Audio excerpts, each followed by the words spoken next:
might that be? We've sold our last loaf of bread. It's the witch from next door. We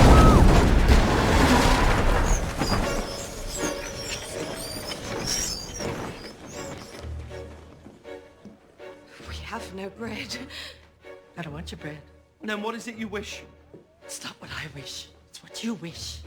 Nothing cooking in that belly now, is there? And there will never be. Unless you do exactly as I say. In 3 days' time, a blue moon will appear. Only then can the curse be undone. What curse? The one I placed on this house. What are you talking about? In the past, when you were no more than a babe, your father brought his young wife and you to this cottage. They were a lovely couple, but not lovely neighbors.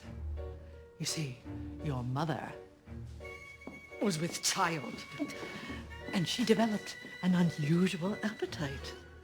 She admired my beautiful garden, and she told your father that what she wanted more than anything in the world was greens, greens, nothing but greens. Parsley, peppers, cabbages and celery, asparagus and watercress and fiddle ferns and lettuce. He said, all right, but it wasn't quite, because I caught him in the autumn in my garden one night.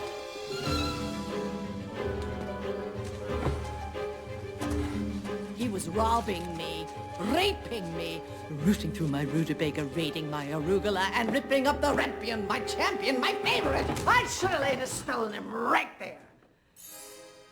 I could have turned him into stone, or a dog, or a chair. But I let him have the rampion. I'd lots to spare. In return, however, I said, fair is fair. You can let me have the baby that your wife will bear. And call it square. I had a brother. No. But you had a sister. Where is she?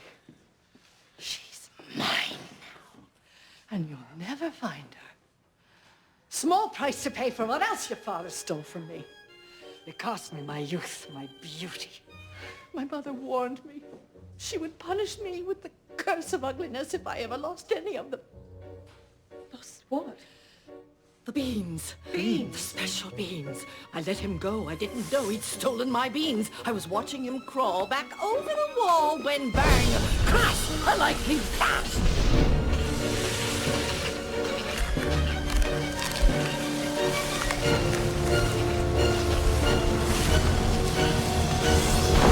Oh, that's another story. Never mind. Anyway, at last the big day came. I made my claim. Oh, don't take away the baby, they shrieked and squeaked. But I did, and I hid her where she'll never be reached. Your father cried, and your mother died, when for extra measure I admit it was a pleasure. I said, sorry, I'm still not mollified, and I laid a little spell on them. You too, son.